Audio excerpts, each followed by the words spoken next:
Hello everyone, welcome to Friday's edition of Take 5. Man, I hope you've had a great week. I hope you've learned something this week. I'm telling you, if we'll apply the principles of God's Word, they will work in our life. But if you don't work them, if you don't apply them, if you just hear them and don't do them, then the Bible says we're fooling ourselves, and we don't need to do that. But He did promise that if we'd work it, if we would do it, that it would bring to pass exactly what He said it would. And we're talking about tithing again this week, and we've been dealing with the subject, the principle of first. We talked about what to tithe, that's that 10%, how to tithe, how to give it, and that's with a heart of obedience. But then the when part, and the when that we give it is very first, before anything we give God our tithe. And we've learned some pretty powerful principles all along the way. Now, I want to tell you something. Yesterday, as we closed out, I talked to you about leaving this behind as a heritage for your children and your great-grandchildren. And I think it's important.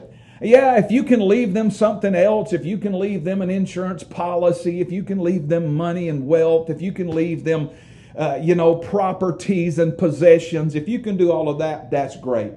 But make sure you leave behind the example, number one, and the understanding, because you taught them that God is able to take care of them regardless of what happens in this world if you'll just be obedient to Him. Let's face it, there's some that are my age, we may not see Social Security. It may not even be there when we get to that point. As a matter of fact, they're predicting 2035 or something like that. It's not going to be there. And so you cannot even depend on the government. This thing that you've been paying into all of our work in life, you cannot depend on that. But this one thing, I know you can depend on God. And if Social Security is not there, or anything else is not there, if somehow your 401k disappears into thin air, I mean, it's electronic, it could do it, right?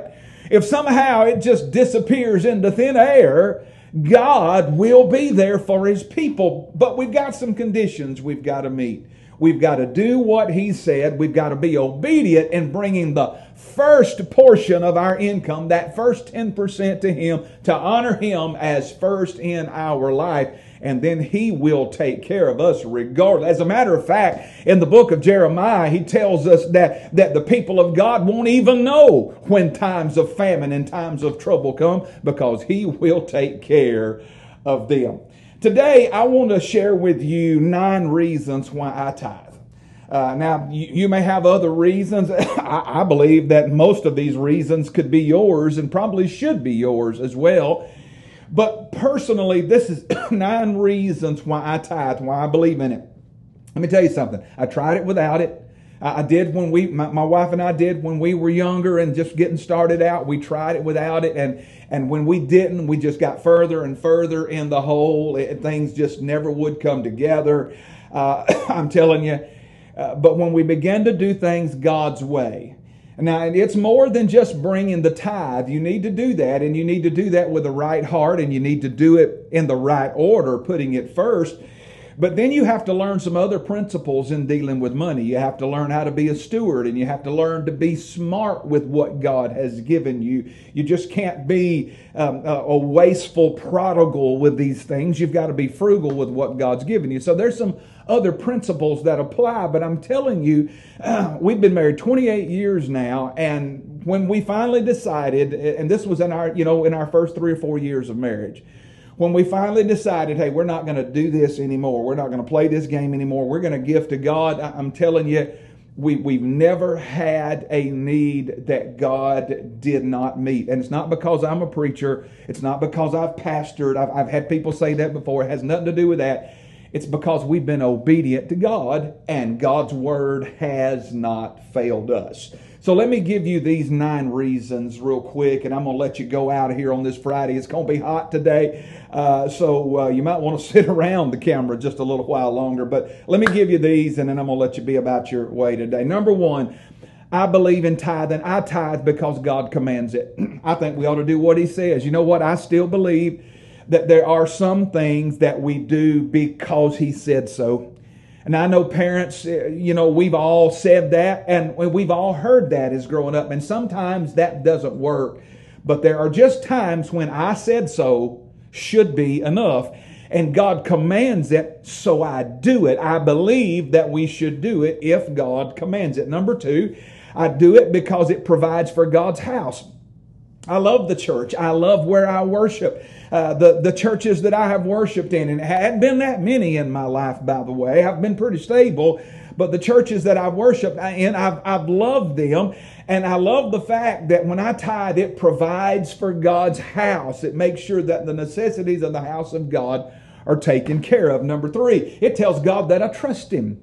I tithe because it tells God, you know what, Lord, I trust you. I don't understand how you're going to take 10% of this and leave me with only 90% of my income, and somehow you're going to make it be more than the 100% ever would have been. I don't know how you're going to do it, but God, I trust you. You won't fail me.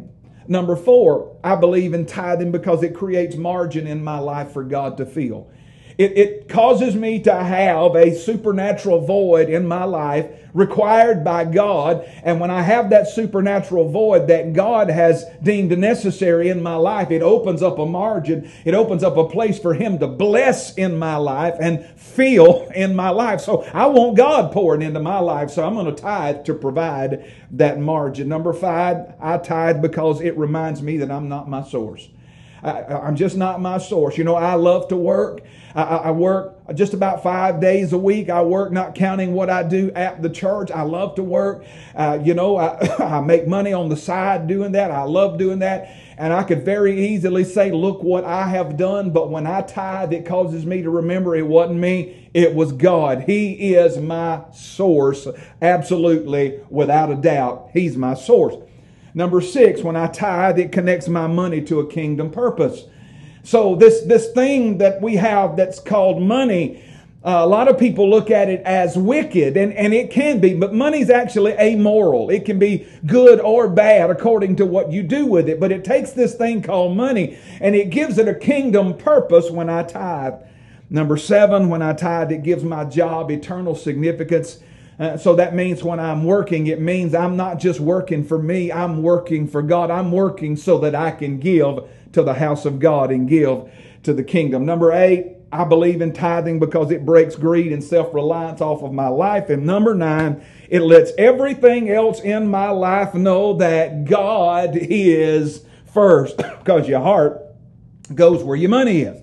So tithing's not an act of generosity, it's an act of obedience. And that's what we should do. We don't have a money problem here, in Christians in our lives. We don't have a money problem. We don't have an economic problem. We don't have a stock market problem. We don't have a Democrat problem, a Republican problem. We don't have any of that. We've got an obedience problem.